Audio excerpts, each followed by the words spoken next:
15 দিনের জন্য আয়া খুঁজছিল লতিকা। হঠাৎই অফিস থেকে মেল এসেছে, ট্রেনিং নিতে হবে, তাও বাধ্যতামূলক। অফিসের এই প্রশিক্ষণটা নিতে না পারলে মারাত্মক ক্ষতি হয়ে যাবে, প্রমোশন আটকাবে। সবচেয়ে বড় কথা, কোম্পানি আর নাও রাখতে পারে। ওরা কখন কি করবে আগে থেকে আন্দাজ করা কঠিন। দুদিন আগে চিঠিটা পেলে ভালো হতো। কাজের মেয়েটাকে আটকে রাখা যেত। তার পার্মানেন্ট কাজের মেয়ে গতকালই ছুটি নিয়ে দেশের বাড়ি গেছে, কবে আসবে ঠিক নেই। একবার গেলে সহজে আসতেও চায় না। মেয়েটির নাম চায়না। শাশুড়ি অনেক খুঁজে পাড়া থেকে ম্যানেজ করে দিয়েছিলেন। হঠাৎ করে এখন কাজের মেয়ে কোথায় পাবে সে? লতিকার মাথায় যেন আকাশ ভেঙে পড়ল। ছেলে ছোট, অন্তত 15 দিনের জন্য না হলে হবেই না। কমলকে বলে লাভ নেই, ও আরো ব্যস্ত। ওর চাকরি টেকানো আরো কঠিন। রান্নার মাসিকে বলে দেখেছে, রাজি হয়নি। এই দুর্দিনে দু চোখের বিষ শাশুড়ি হঠাৎ হাজির। লতিকা প্রায় ভুলেই গেছিল তার শাশুড়ি আছে। তিনি গ্রামের বাড়িতে একাই থাকেন।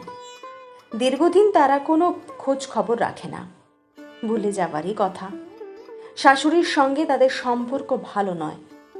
কেন ভালো নয় সে জানে না, তবে শাশুড়িকে সে একদমই দেখতে পারে না।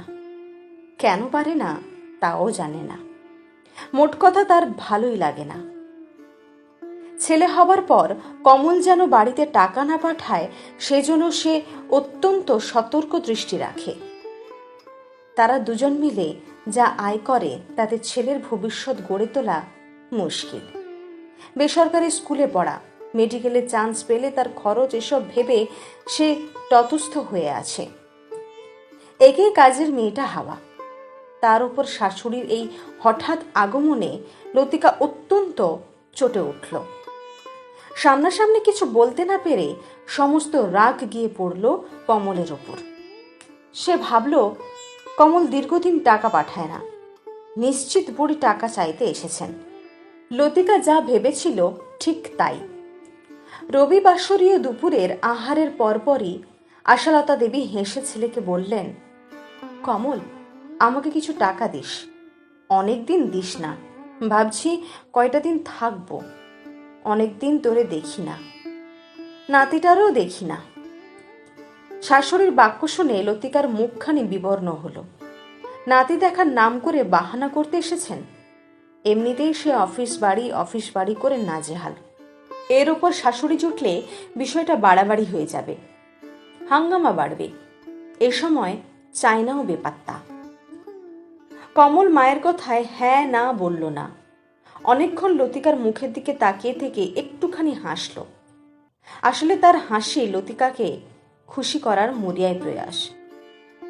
যদি 2-10 টাকা দেওয়ার পারমিশন পাওয়া যায়। রাত্রে কথাটা কমলের কানে তুলল লতিকা। চিবিয়ে চিবিয়ে বলল, ওনাকে কি খবর দিয়ে এনেছো তুমি? এখন টাকা কোথায় পাবে? খবরদার, 1 টাকাও দেবে না। কাল সকালে বাড়ি পাঠাবে। কমল হাত পা নেড়ে বোঝাবার ব্যর্থ চেষ্টা করে বলল, আরে এই বিপদের দিনে মা কদিন থাকলে তোমারই সুবিধে। চায়নার পয়সাটাও তো বেঁচে যায়। কটা দিন থাকো না মুখ বুঝে, মা তো বেশি দিন থাকতে আসেনি। লতিকা কমলের কথায় খুশি হয়নি, কিন্তু লাভের ব্যাপারটা বুঝতে পেরেছে। সে তর্জনী উঁচিয়ে গরম হয়ে বলল, যাওয়ার দিনে যেন টাকা পয়সা হাতে দিও না, মনে থাকে যেন। এরপর 15 দিন কেটে গেছে। আজ সকালে দরজা খুলে কমল ঘুম জোড়ানো চোখে দেখল তার মা একেবারে রেডি হয়ে তার পুরনো ছেঁড়া কাপড়ের ব্যাগ কোলে সিঁড়িতে বসে। কমলকে দেখে আশালতা দেবী একগাল হেসে উঠে দাঁড়িয়ে বলল, চলি রে বাবা। কমল কোনো কথা না বলার আগে আশালতা দেবী হন হনিয়ে পথের বাঁকে মিলিয়ে গেলেন। একবারটির জন্য পিছন ফিরে চাইলেন না, টাকার কথাও বললেন না।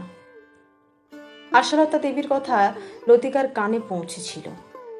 সেও ঘুম জড়ানো চোখে এলোমেলো কাপড়ে কমলের পাশে এসে দাঁড়ালো।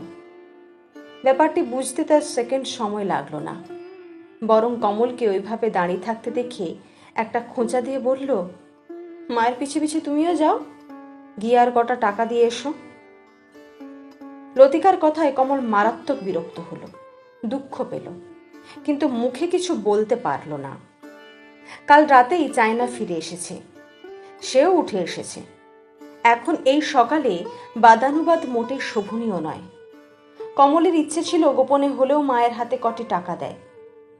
মা এভাবে হঠাৎ চলে যাবে সে ভাবতেই পারেনি। আগে কিছু বলেও নি, টাকা দেওয়াও হলো না। লতিকা স্বীকার না করলেও কমল জানে এই 15টা দিন মা কি অক্লান্ত পরিশ্রম করেছে ছেলেটাকে নিয়ে। 3 বেলা নিজের হাতে রান্না করে গরম খাবার খাইয়েছে তাদের। ছেলেটা তো ঠাকুমার ন্যাওটা হয়ে পড়েছিল। সারাটা দিন সে আম্মা আম্মা করত আর পিছে পিছে দৌড়াতো। আশালতা দেবী টোটাল বাড়িঘর ছেড়ে মুছে একেবারে ঝাঁ চকচকে করেছেন। বিছানার চাদর, ঘরের পর্দা, যেখানে যা ছিল প্রায় সব কিছু এমন পরিপাটি করেছেন বাড়িটার যেন শ্রী ফিরেছে কদিনে। মা চলে যাবার 2 দিন পর কমল অফিস থেকে বাড়ি ফিরে দেখল লতিকা বেডরুমে মোবাইলে কি যেন দেখছে আর চোখ থেকে টপ টপ করে জল পড়ছে। কমলকে দেখে সে হঠাৎ বলল, সামনের রোববার আমাকে একটু গ্রামের বাড়ি নিয়ে যেতে পারবে? কমল মারাত্মক অবাক হয়ে বিস্ফোরিত নয়নে বলল, গ্রামের বাড়ি? হঠাৎ কেন? লতিকা চোখের জল মুছে বলল, তোমার মা হঠাৎ এখানে কেন এসেছিল জানো? টাকা নিতে নয়, আমাদের হেল্প করতে। চায়না আমায় সব বলেছে। কমল আশ্চর্য হয়ে জিজ্ঞেস করল, কি করে জানলে? এ সময় দরজার পাশ থেকে চায়না বেরিয়ে এসে বলল, কমলদা, মনে কিছু করো না। তোমার মা তো মাঝে মাঝে আমাদের বাড়িতে কাজ করে, আশেপাশে আরো অনেকের বাড়িতেই কাজ করে। তুমি তো টাকা পয়সা কিছুই পাঠাও না। বুড়ি 2 মুঠো খাবারের জন্য এর বাড়ি তার বাড়ি বাসন মাজে। চায়না একটু থেমে আবার বলল, কদিন আগে বাড়ি যাব বলে যখন মাকে ফোন করি তখন তোমার মা আমাদের বাড়িতে বাসন মাজছিল। তখনই তিনি জানতে পারেন আমি বাড়ি ফিরব। তোমার ছেলে দেখার এখানে কেউ নেই। ও মা, বাড়ি গিয়ে শুনলাম মাসিমা তড়িঘড়ি এখানেই এসেছেন। আমরা এক পাড়ার মানুষ কমলদা, তুমি এমন করতে পারো ভাবতেই পারিনি। কি আশ্চর্য কাণ্ড দেখো, আমি ভাতের জন্য তোমার বাড়ি কাজ করি আর তোমার মা ভাতের জন্য আমাদের বাড়ি কাজ করে। কি অদ্ভুত, তাই না? চায়না আবার বলল, তোমাদের অসুবিধা হবে শুনেই মাসিমা ছুটে এসেছেন। নীরবে কাজ করে দিয়ে আবারও চলেও গেলেন। 10টি টাকা পর্যন্ত হাতে দিলে না। উনি কিভাবে গেলেন? বাসে যাবার পয়সা ছিল হাতে? চায়নার কথায় কমল ভারী লজ্জায় পড়ল। তার মা যে চায়নাদের বাড়ি বাসন মাজে এটা সে প্রথম শুনল। সত্যি তো, ফিরে যাওয়ার সময় মায়ের হাতে টাকা পয়সা কিছু ছিল কিনা সে সত্যিই জানে না। একবার অন্তত জিজ্ঞেস করা উচিত ছিল। সে অনেকক্ষণ চুপ করে রইল।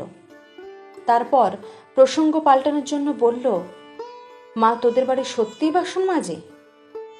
চায়না এ কথার কোনো উত্তর দিল না, শুধু গটগট করে হেঁটে এসে কমলের হাতে একটি সোনার বালা দিয়ে বলল, মাসিমা যাবার আগে আমার হাতে এটা দিয়ে গেছেন আর বলে গেছেন তোমায় ছেলেকে দিতে।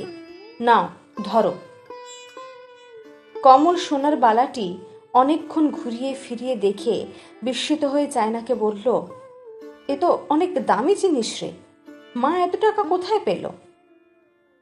চায়না এবার তাচ্ছিল্যের হাসি দিয়ে লতিকার দিকে চেয়ে বলল, ধার নিয়েছেন, নাতির মুখ দেখবেন, কিছু না দিলে তো হয় না, তাই ধার নিয়েছেন। আমি ধার দিয়েছি, মাসে মাসে শোধ করবেন।